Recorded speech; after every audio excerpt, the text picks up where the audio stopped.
जय हिंद साथियों। पूरे देश से इस वक्त प्रवासी मजदूरों की पीड़ा, उनके साथ हो रही दुर्घटनाएं सामने आ रही हैं और ऐसे हृदय विदारक दृश्य पूरे देश से आ रहे हैं जिसको देख के आपका दिल दहल जाएगा। आपको ये सोचने के लिए मजबूर होना पड़ेगा कि हमारे सरकार के अंदर इंसानियत नाम की कोई चीज है या समाप्त हो गई है। सरकार के अंदर संवेदनशीलता नाम की कोई चीज है या समाप्त हो गई है। सरकार के लिए प्राथमिकताओं में गरीब मजदूर है या नहीं है। सरकार के लिए प्राथमिकताओं में वो माताएं बहनें जो नंगे पांव सड़कों पर चल रही हैं वो है या नहीं। वो मासूम बच्चे जो अटैची के ऊपर सोते हुए जा रहे हैं और उनकी माँ उनको चेन से अटैची खींचते हुए ले जा रही है, वो उनकी प्राथमिकताओं में उनका दर्द, उनकी पीड़ा, उनकी तकलीफ है कि नहीं। औरैया में जिन 24 लोगों की सड़क दुर्घटना में जान चली गई, उनके लिए जवाबदेह कौन है। सागर में कल जिन 5 मजदूरों की जान चली गई, उनके लिए जवाबदेह कौन है। मुजफ्फरनगर में 6 मजदूरों की जो जान चली गई, उनके लिए जवाबदेह कौन है।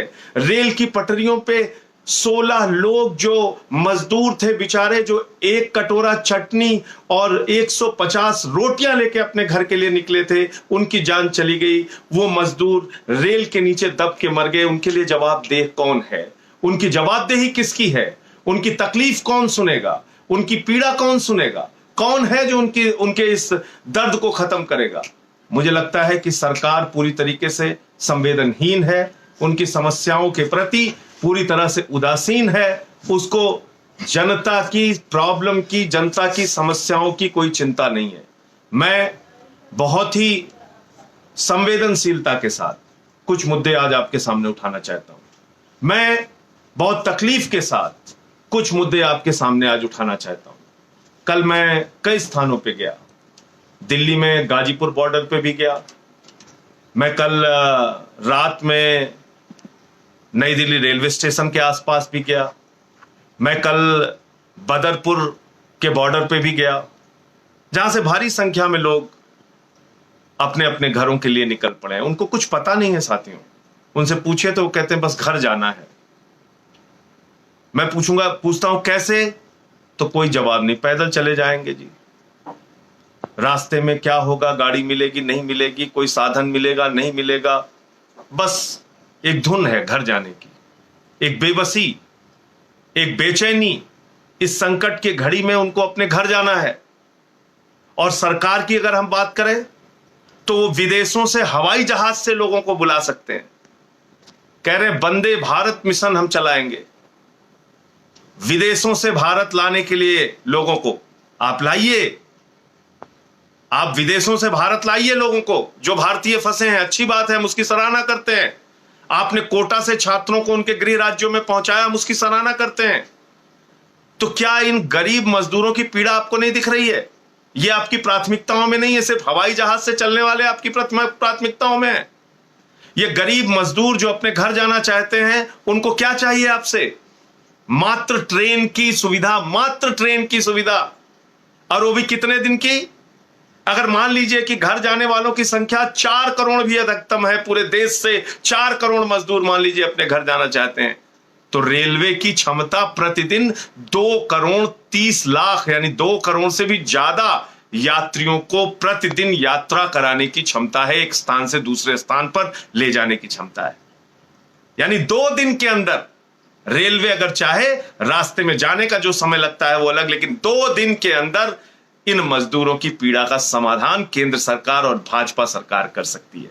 लेकिन भाजपा की बेशर्म सरकार, मैं धिक्कारता हूं ऐसी सरकार पर जिसको इनका दर्द नहीं दिखता, जिसको इनकी तकलीफ नहीं दिखती, जिसको इनकी पीड़ा नहीं दिखती, जिनको इनकी मौत नहीं दिखती, जो हर बात पे हिंदू मुसलमान की राजनीति सिर्फ करते हैं, जो 68,000 करोड़ रुपए पूंजीपतियों का, नीरव मोदी, मेहुल चौकसी जैसे लोगों का माफ कर सकते हैं, जो 2.5 लाख करोड़ रुपए पूंजीपतियों का माफ कर सकते हैं, उनको इस गरीब आदमी के लिए सिर्फ और सिर्फ कुछ 100 करोड़ रुपए का पैकेज करना है।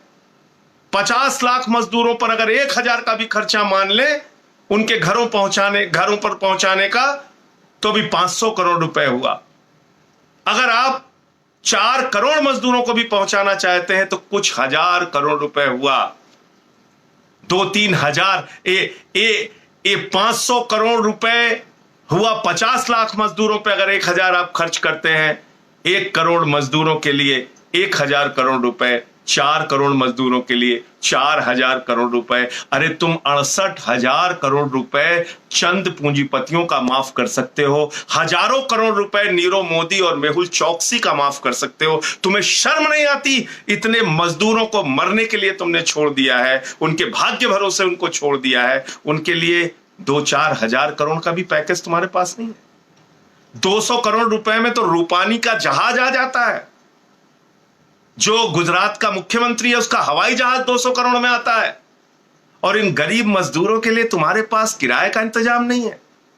कहते हो 85% हम देंगे, 15% राज्य देगा। अरे बताओ, सूरत से लेके कानपुर जाने के लिए एक महिला को अपनी पाजेब, अपनी पायल बेचनी पड़ी। आप बताइए कि उन महिलाओं को 15% किराया 650 रुपए कैसे हुआ, सामान्य किराया? ये मूर्ख किसको बना रहे हो? किसको धोखा दे रहे हो भाजपाइयों? किसको धोखा दे रही है ये केंद्र सरकार? अरे एक आदेश जारी करो, 1 लाइन का, किसी मजदूर से कोई किराया नहीं लिया जाएगा। और अगर तुमको 85 और 15 की नौटंकी करनी है तो एक आदेश जारी करो, 1 लाइन का, जिस राज्य में ट्रेन जाएगी उस राज्य से वो पैसा तुम ले लोगे। 2 सरकारों के बीच का समझौता है, केंद्र सरकार और राज्य सरकार। हर बात के लिए आदेश केंद्र सरकार जारी कर देती है। इसके लिए कह रही है राज्यों की अनुमति नहीं मिल रही, राज्यों की अनुमति नहीं मिल रही है। बंगाल है, फिर झारखंड है, फिर दिल्ली है, फिर फलाना है, फिर सिर्फ अपोजिशन की सरकारों को टारगेट करना है। एक इनका नेता है संबित पात्रा, वो कह रहा अजमेर से ट्रेन जा रही है, उसमें भी हिंदू मुसलमान खोज रहा है। अरे बेशर्मो, जरा शर्म करो। अजमेर शरीफ की दरगाह पे तो हिंदू ज्यादा जाते हैं, मुसलमान कम जाते हैं। अजमेर शरीफ की दरगाह पे तो प्रधानमंत्री जी भी चादर चढ़ाते हैं, वो भी चादर भेजते हैं। तुम्हें अजमेर से बंगाल ट्रेन चल रही है तो उसमें भी तुम दिमागी रूप से इतने कंगाल हो चुके हो कि तुमको उसमें भी राजनीति दिख रही है, उसमें भी हिंदू मुसलमान खोज रहे हो।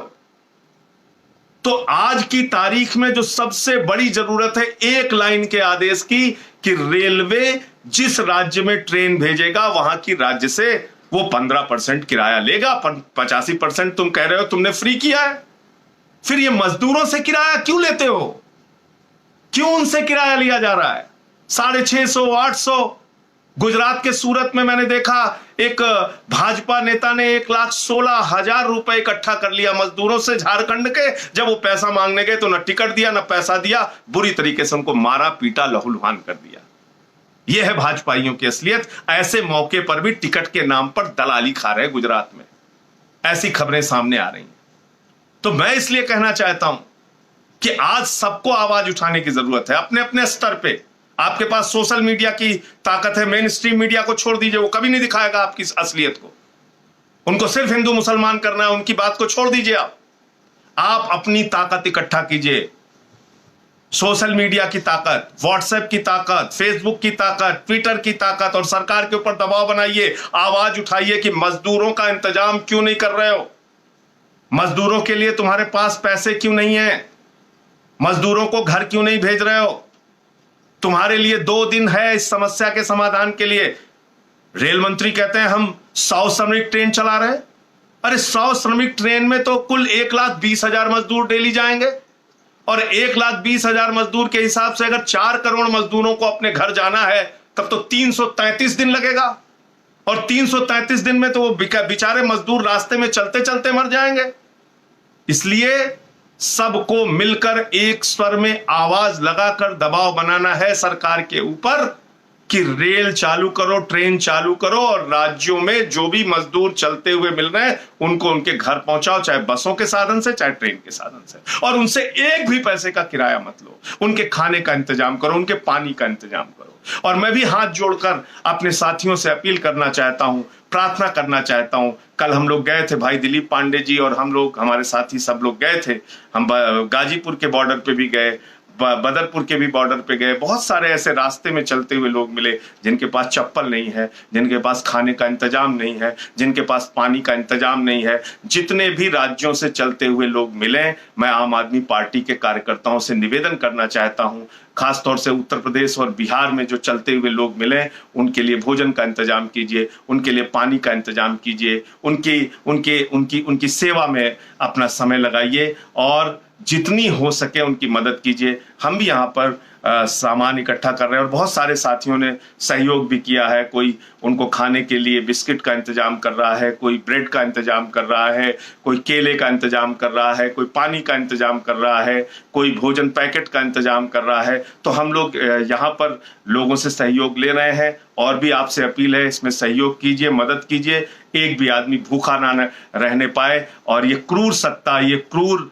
व्यवस्था, ये भाजपा की सरकार जिसको हिंदू मुसलमान करने से फुर्सत नहीं है, उसको इस गरीब के दर्द से कोई लेना देना नहीं है। साथियों, आप आवाज उठाइए। एक एक घटना जो लोग ये हिंदू मुसलमान करते हैं उनको ये दिखा के मैं कल रात सो नहीं पाया साथियों, बहुत पीड़ा हुई इस तस्वीर को देखिए।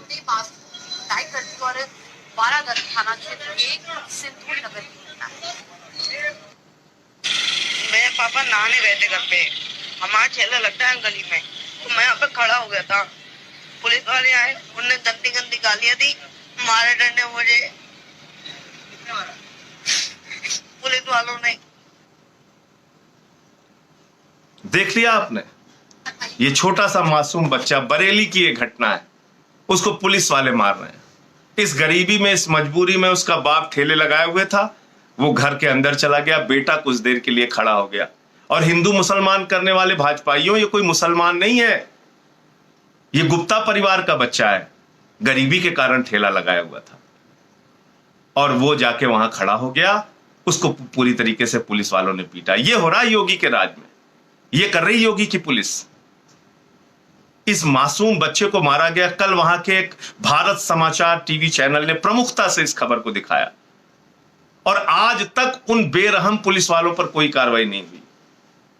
और तुम लोग हिंदू मुसलमान ठेला वाला देखते हो तो बस मुसलमान है, उसको गालियां दो, ये करो, मारो पीटो, इन्हीं काम में लगे हो।